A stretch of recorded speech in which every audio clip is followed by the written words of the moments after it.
We're going to start a second series of podcasts on cytogenetics, so we can consider these podcasts part 2 of our series on cytogenetics. And these are generally going to deal with chromosome structure and abnormalities.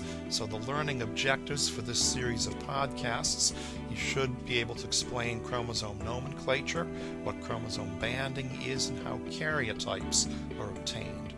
You should be able to explain linkage analysis in relation to recombination. You should be able to explain implications of meiotic non-disjunction with respect to aneuploid genotypes. And finally, we hope you can appreciate how chromosome structure is altered by balanced or unbalanced chromosomal rearrangements. Let me just set the stage for this next series of podcasts. If we consider chromosomal abnormalities, they likely occur in 1 in 150 live births. Chromosomal abnormalities contribute significantly to genetic diseases. So, for example, they're a leading cause of intellectual disability. Chromosomal abnormalities contribute significantly to cancer, especially if the abnormalities occur in somatic cells. I highlight a review article that you might want to look at from the New England Journal of Medicine. Although it's a little bit old now, it is a good article to talk about chromosomal abnormalities in somatic cells as related to cancer. Chromosomal abnormalities account for a significant percentage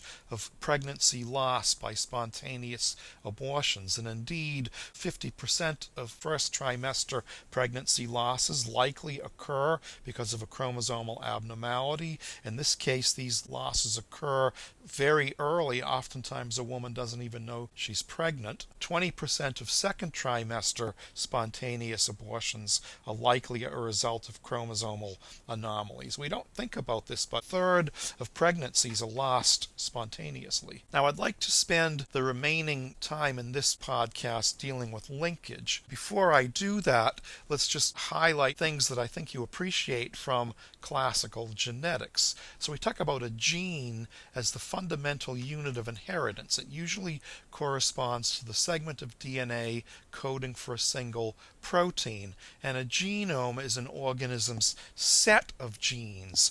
The locus of a gene is the site of the gene in the genome, and alleles would be alternative forms of a gene, and we know that we have usually 2 alleles for each gene because we have homologous pairs of chromosomes.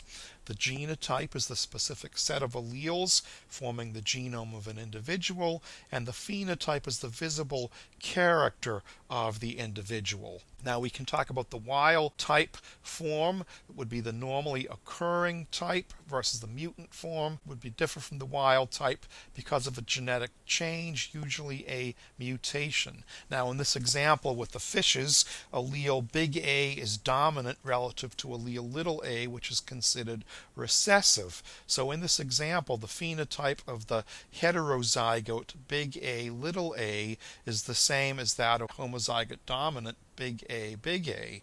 In cases where it would be different from both, the 2 alleles are said to be co-dominant. So for example, the A, B, O, and MN blood groups in humans are a result of co-dominant alleles. This is something that I think you appreciate as well. Here we're showing a chromosome at the beginning of the cell cycle in the G1 phase, and this long single bar represents one long double helix of DNA. So here's the centromere, the short arm, and the long arm. This part of the diagram shows a chromosome at the end of the cell cycle in metaphase. It's duplicated and condensed, consisting of 2 identical sister chromatids, each one containing a DNA double helix, and they're joined at the centromere. A normal diploid chromosome set is seen in metaphase spread. It would be prepared by bursting open a cell and at metaphase and staining the scattered chromosomes. So in the example shown here,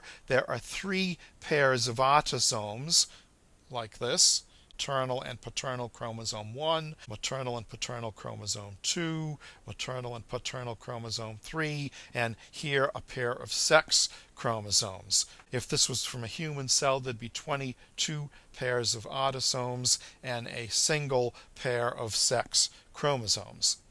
And this is not something you need to worry about for the course, but I just like to put it in perspective. Our closest primate relative, the chimpanzees, have 23 pairs of autosomes. We have 22 pairs of autosomes. Let's talk a little bit more specifically about linkage. This is a simple-minded diagram. It's looking at meiosis and genetic recombination. Here it's showing two loci on a maternal chromosome, two loci on the paternal chromosome. We come to appreciate that the greater the distance between two loci on a single chromosome, the greater the chance that they will be separated by crossing over.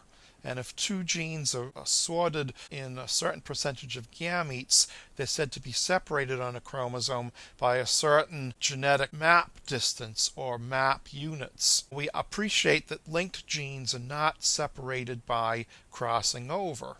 Now, for human disease, genetic analysis doesn't usually look at genes, but it usually looks at related markers on chromosomes, so-called single nucleotide polymorphisms. In the example here, these loci, big A and big B, little a and little b, you can have a genotype big A, little b, and then a genotype little a, big B. This would be a site where these have crossed over. So you'd have a genotype big A, little b, a genotype little a, big B. The concepts on linkage are becoming more important in understanding predictive value of determining linkage between genetic markers and disease-causing genes. I'm going to review some things for you here. They're not going to necessarily be testable in our course, but it's important to have this as background information to understand linkage. Linkage is considered the closeness of two or more loci on a chromosome that sort together during meiosis I. Now, a loci would be a location on a chromosome of a disease-causing gene and some non-related marker. Linkage would exist because crossover or recombination rarely occurs between loci that are close together. If crossover occurs between two loci, a recombinant chromosome is formed.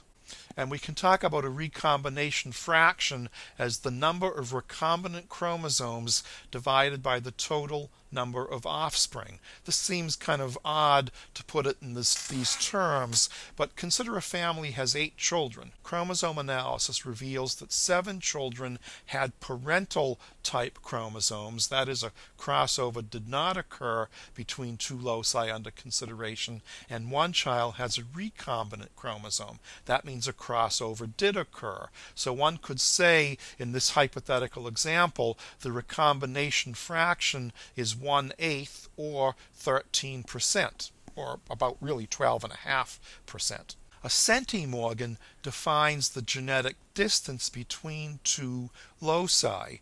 1 centimorgan is defined as the distance between two loci that produce a recombination fraction of 0.01 or a recombination percentage of 1%.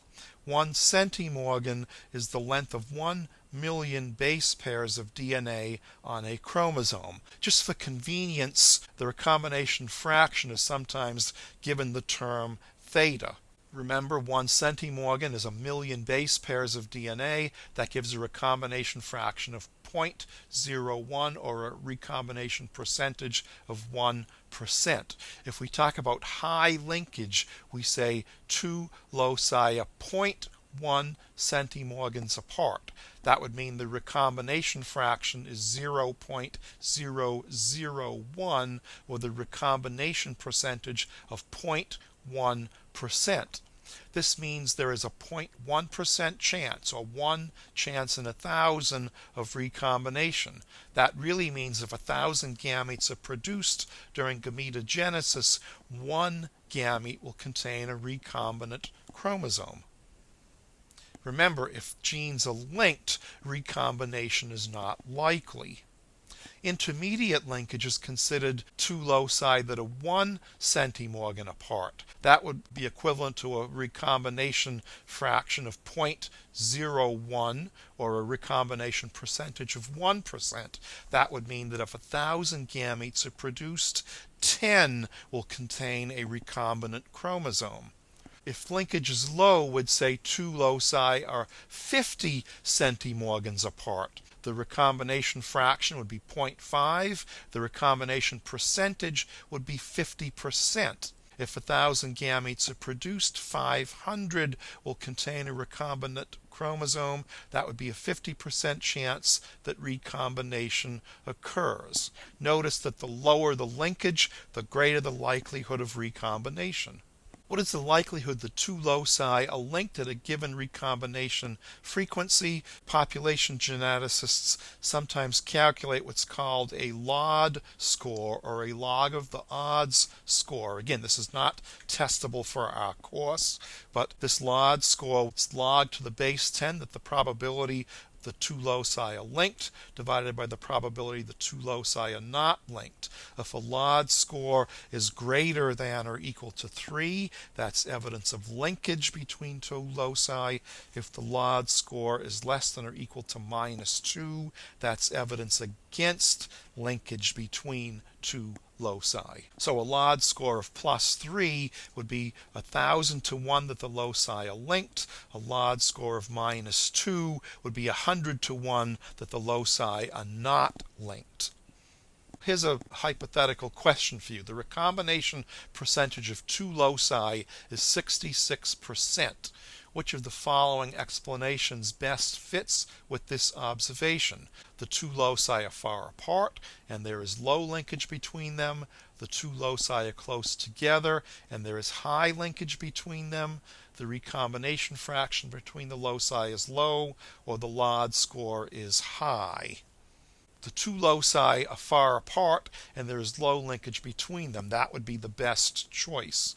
With a 66% recombination fraction, these loci are at least 66 centimorgans, or 66 million base pairs apart. Remember, 1 centimorgan equals 1,000,000 base pairs, so the recombination fraction is 0.01, or a recombination percentage of 1%.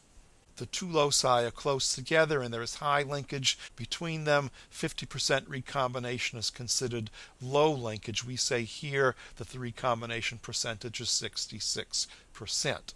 The recombination fraction between the loci is low. If the recombination fraction was low, these loci should be very close together. Remember, 0.1 centimorgan is about 100,000 base pairs. The recombination fraction would have been 0.001, or 0.1% recombination. If the loci were absolutely linked, there of course would be no recombination. So the clue here, we're saying the recombination percentage 66% would suggest the loci are far apart.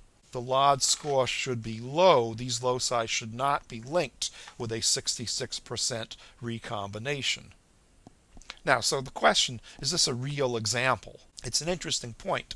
How many base pairs are there on human chromosomes? The human genome is something like 3 billion base pairs of DNA. Chromosome 1, the largest chromosome, is about 250 million base pairs. The Y chromosome is fairly small, 59 million base pairs. Chromosome 21, the smallest, has 48 million base pairs. So here in this example, 66 million base pairs apart. So this is not a small chromosome, obviously. It could be real if you're talking about, say, human chromosome 1, but it's certainly not a real example if you're talking about some of the smaller human chromosomes.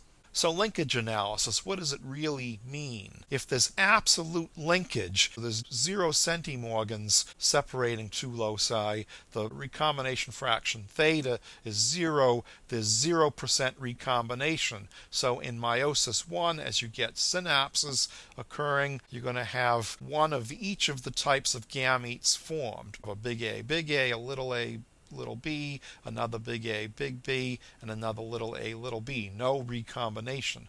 If there's low linkage, the loci are say 50 centimorgans apart, the recombination fraction theta is 0.5, the recombination percentage is 50%. During synapses at meiosis 1, you'll have crossing over. Per gamete, you'd have either a big B, a big A, little b, reflecting recombination, a big B, reflecting recombination, or a, little b. So high linkage means low recombination. The Lod score would be greater than or equal to 3. Low linkage means high recombination, and you'd have a Lod score of less than -2.